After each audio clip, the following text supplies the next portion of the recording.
Pulivendula ZPTC ఉప ఎన్నికలో TDP యథేచ్ఛగా రిగ్గింగ్కి పాల్పడుతోంది. పోలీసులు వారికి పూర్తిగా సహకరిస్తున్నారు.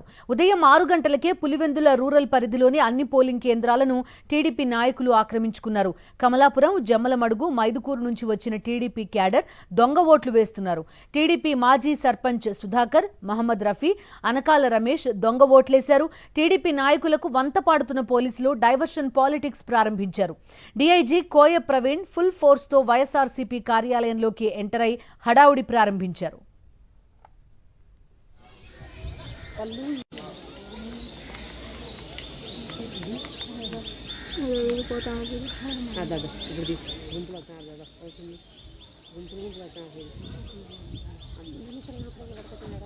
పూర్తి డీటెయిల్స్ అందిస్తారు మా కరెస్పాండెంట్ లోకేష్. జాయిన్ అవుతున్నారు. లోకేష్, చెప్పండి, ఏం జరుగుతోంది? కోయ ప్రవీణ్ ఇంకా వైఎస్ఆర్సీపీ కార్యాలయంలోనే ఉన్నారా? ఓటర్లు కనీసం ఓటు హక్కు వినియోగించుకోలేని పరిస్థితి ఉందని చెప్తున్నారు అక్కడ. బిందు, భారత రాజ్యాంగంలో భారతీయ పౌరునికి కల్పించినటువంటి ఓటు హక్కుని కాలరాస్తూ ఇవాళ అప్రజాస్వామికంగా కూడా పూర్తిగా కూడా ఒక నీచమైనటువంటి పద్ధతిలో టీడీపీ నాయకులు చేపట్టినటువంటి రిగ్గింగ్, దొంగ ఓట్లకి సంబంధించినటువంటి విజువల్స్ని ఉదయం నుంచి కూడా మనం ప్రసారం చేస్తూ వచ్చాం. ఉదయం 6 గంటల ప్రాంతం నుంచి కూడా పులివెందుల రూరల్ మండలం ఉండేటువంటి అన్ని పోలింగ్ బూతుల్లో కూడా టీడీపీ నాయకులు యథేచ్ఛగా కూడా దూరడమే కాకుండా వాళ్ళన్నీ కూడా ఆక్రమించుకోవడం జరిగింది.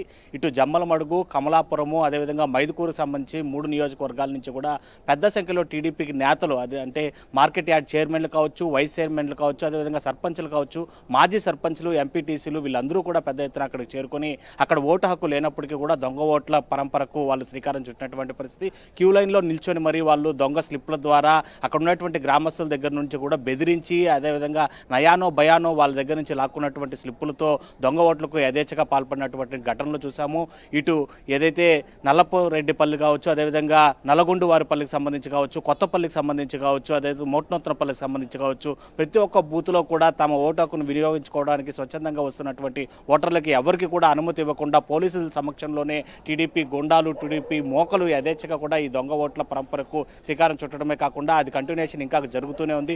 ఉదయం నుంచి ఈ రెగ్గింగ్ ప్రక్రియ అనేది ఎక్కడా కూడా ఫుల్ స్టాప్ లేకుండా జరుగుతున్నటువంటి పరిస్థితి. మరోవైపు రాష్ట్రం మొత్తం కూడా ఆ దొంగ ఓట్ల పరంపర వైపు చూస్తున్నటువంటి పరిస్థితుల్లో ఇటు సాక్షి టీవీ కూడా చూపిస్తున్నటువంటి పరిస్థితి. అయితే జరుగుతున్నటువంటి రిగ్గింగ్ కావచ్చు, ఆ దొంగ ఓట్ల పరంపర ప్రక్రియకు సంబంధించినటువంటి విషయాన్ని ఎప్పటికప్పుడు రాష్ట్ర ప్రజలకు తెలియజెప్పేటువంటి ప్రయత్నం చేస్తున్నటువంటి పరిస్థితుల్లో పోలీసులు ఒక డైవర్షన్ పాలిటిక్స్కి శ్రీకారం చుట్టినటువంటి పరిస్థితి. డీఐజీ కోయ ప్రవీణ్ ఫుల్ పోలీస్ ఫోర్స్తో దాదాపు 150 మంది మెన్తో వైఎస్ఆర్సీపీ పులివెందుల కార్యాలయానికి చేరుకున్నారు. ఎంపీ అవినాష్ని ఆయన ఏదైనా చేస్తారనేటువంటి ఒక భయంతో అక్కడ చేరుకున్నటువంటి వైసీపీ కార్యకర్తలు పెద్ద ఎత్తున పోలీసులను అడ్డుకునేటువంటి ప్రయత్నం చేసినప్పటికీ వాళ్ళందరినీ దాటుకుంటూ కూడా కోయ ప్రవీణ్ వైఎస్ఆర్సీపీ కార్యాలయంలోకి వెళ్ళి ఎంపీ అవినాష్తో కాసేపు సంభాషణ చేపట్టడం కూడా జరిగింది. అయితే తమ కార్యకర్తలు తమ నాయకుడిని ఏదైనా చేస్తారనేసి అక్కడికి కార్యాలయం వద్ద ఉన్నటువంటి కార్యకర్తలు ఆందోళన చేపట్టినటువంటి పరిస్థితుల్లో వాళ్ళందరినీ కూడా కాల్చిపడేస్తాను అంటూ ఒక పరుష పదజాలంతో అక్కడ ఉన్నటువంటి డిఎస్పీ మురళీనాయక్ వాళ్ళందరినీ కూడా బెదిరింపులకి దిగడం అనేది కూడా మరోవైపు చూడాల్సినటువంటి విషయం. అంటే ఏ విధంగా అధికార పార్టీకి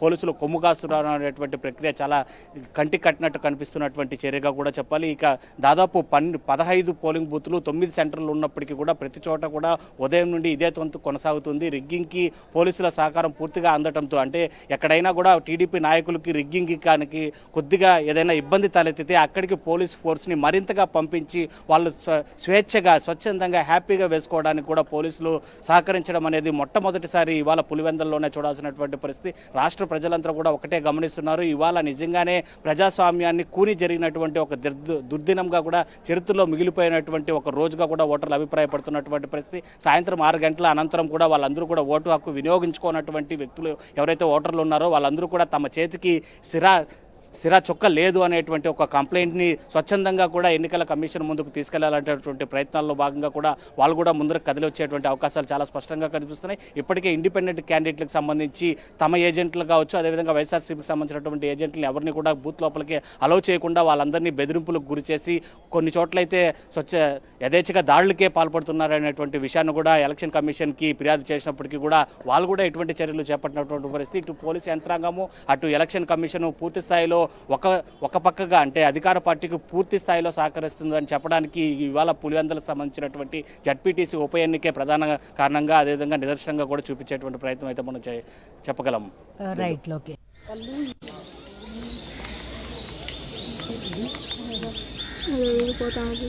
దాదా ఇప్పుడు గుంపులు వచ్చినారు దాదా వస్తుంది గుంపులు వచ్చినారు వాళ్ళు